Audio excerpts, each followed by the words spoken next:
Kareem Jackson was suspended again. He met with Commissioner Goodell, and Commissioner Goodell told him in their meeting that he was responsible for protecting the offensive players. He says, I was told that I'm responsible for the offensive guys' protection. I'm not really sure how I protect myself, make a play, and protect the offensive player as well. But that's what I was told. I'm not really sure what I do moving forward as far as playing the game. So hopefully I'll figure it out. Commissioner, I love Commish. Commish, you know, and I talk to you every chance I see you at an event. You and I have a conversation. I give you a hug. But that's not the defensive player's job to protect them, because whose job is it to protect the defensive player? You don't ask offensive players to protect the defensive players, because they cut defensive players all the time. Yeah. Listen, I've said it before, and I told you again. Listen, Goodell, Goodell and I are on a first name basis. We converse once a month, which is kind of weird, being the fact that I am of no value to the NFL no more, but we still have a relationship, and we've stayed in contact all these years later. But the NFL has handicapped defensive players so bad to the point where one of them are going to end up hurting themselves, because you can't play football the way we've always played. There's no way to learn and adapt in new ways to tackle. It's impossible at this stage. It's just nothing you can do, because it defies physics. Nothing else. Everybody gotten bigger, faster, and stronger. But the dimensions of the field haven't changed. The dimensions of the field are still the same. There is nothing you can do. Nothing. You have running back getting fined for lowering their head. You got DBs getting fined for lowering their head. How else are you supposed to play the game of football? Kareem Jackson, I love you to death. I don't even know what to tell you. Normally, when there's a problem, I always have a goddamn solution. I don't even have no solution for you, and I'm an offensive player. But the only thing I can tell you is to play a game, but brother, please protect yourself, because if you change the way you play the game, if you change the way you tackle, you're going to end up hurting yourself, man. You're going to end up hurting yourself. Mm-hmm. And I think the thing is, Ocho, is that physics will always be a part of sports, because anything that goes up, it must come down. Yeah. Because here's the thing, Ocho, we're taught that anytime we see danger, it's just like if somebody put their hand in front of your face, you blink. That's just instinct. So if I catch a ball and I see a guy coming, I'm going to do this, Ocho, because I'm trying to protect myself. Yeah. So he might have had a target point of here. But when I see him and I try to protect myself, guess what? You coming down to him. I brought myself into his danger zone. Yeah. And what's he supposed to do? Oh man, he's supposed to come full speed, see me. Only in cartoons can somebody stop running full speed. But this is real. This is reality. And you're asking the human body to do something that it wasn't intended to do. And like you said, it's not possible. It's impossible. It's not possible, especially not at game speed and game tempo. It's impossible to do. Yeah. And at some point, what's going to happen? We're going to end up having to play flag football. That's what it's going to come down to. We're going to have players that they're going to come to an agreement and say, you know what, listen, it's a game. We going full speed. I'm going to just tap you on the hip. Because that's what the game is coming to. That's what it's coming to now at this point. Ocho, but you remember I told you, I said, Ocho, they're going to ban that drop tackle.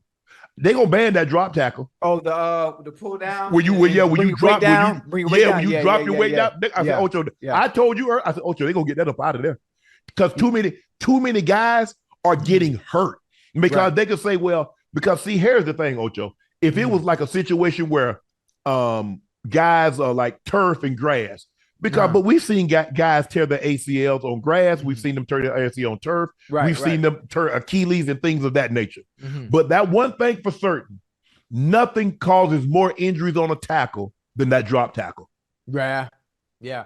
But you know what? And another thing about it, though, this is what can also save those that are being tackled for the offensive players. When they do the drop tackle, most of the times, if you look at the injuries that have happened, the person is always fighting it. The person is always still trying to go. If you let your body go limp, pause. Let your body go limp and just roll with it. Or just go with limp. My bad. Yeah.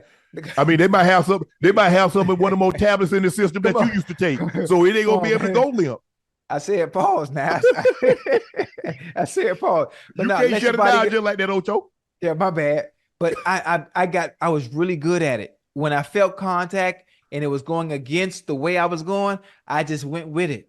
I just let the body go, and you just flow with it, and it prevents yourself from getting hurt. But Ocho, I mean, you might see.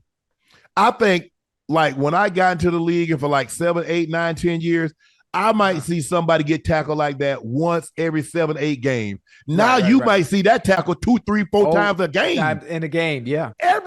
Per game. Mm-hmm. I mean, I made a play. Albert Lewis tackled me like that in '93. We were the Arrowhead. I know you don't know, the Arrowhead used to be turf before they changed it. And so I caught I think I caught like a little Seattle route, which is a quick slant. And I jump up and catch the ball, and he's around my waist, and he slide down and right on my ankle, Ocho. Right on it. Right. Ooh, boy, you talk about some pain. Yeah. But now the thing is, we didn't get no high ankle sprains. It was just an ankle sprain. And now I'm just getting ready to come into myself. I'm all of a sudden, I'm the guy that they counting on.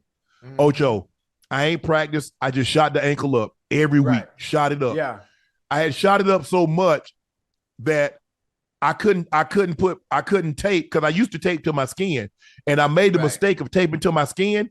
Ooh. I hadn't took so many shots. The skin, I peeled all the skin off my ankle, so now it's just open. Man, listen, it's a funny story, and I've told this story all the time, and people always ask, man, how did you manage, to have a career and have no injuries? And the funny thing about it is I had home remedies that I use, and nobody believed me. Nobody ever believed me. No, you never had no ankle sprain? Yeah, I sprained my ankle before. But what I used to do for me is I used to get urine. Y'all stay with me now. I used to get urine and warm it up. Where that urine from? Where it from? Huh? Who? Whoa! Time out. I need a time out. I need a quick explanation. Who urine? Yours? I used to get, no, I get mine, and if it wasn't enough, if it wasn't enough of mine, I would have to get my teammates' urine. Listen to me. I hear you. I'm listening. It worked wonders though. And get enough urine to where if it's enough in a bucket that I can warm up. I put my ankle that's swollen, or the one that's sprained, warm it up really hot, sit my foot in the urine, and the heat and the toxins from the urine would absorb all the swelling out. And I swear, if I sprain my ankle, even if it's if I sprain my ankle on the Wednesday and we play Sunday, by the time I got to Friday, I was able to do that fast walk-through practice on Friday and play the game fully healthy Sunday. No, I'm going to have to miss that game. If I got to stick my foot in a bucket of urine, I'm going to miss that game. There's a reason. Listen, you can't make the club in the tub. Yeah. You can't make the club in the tub. And that's one of the reasons why I played a full career with no injuries, because I always had little remedies that'll get me through. You can't make the club in the tub, and if it's pee, it ain't me. I just got to, you on your own, Ocho. No. Oh, no. All that stuff. Yeah, they do it. Oh, no. There ain't no big pee going on. Ain't no peeing. Oh, no. Ain't no peeing going on nowhere. I can't do that, Ocho. Now, look here. I done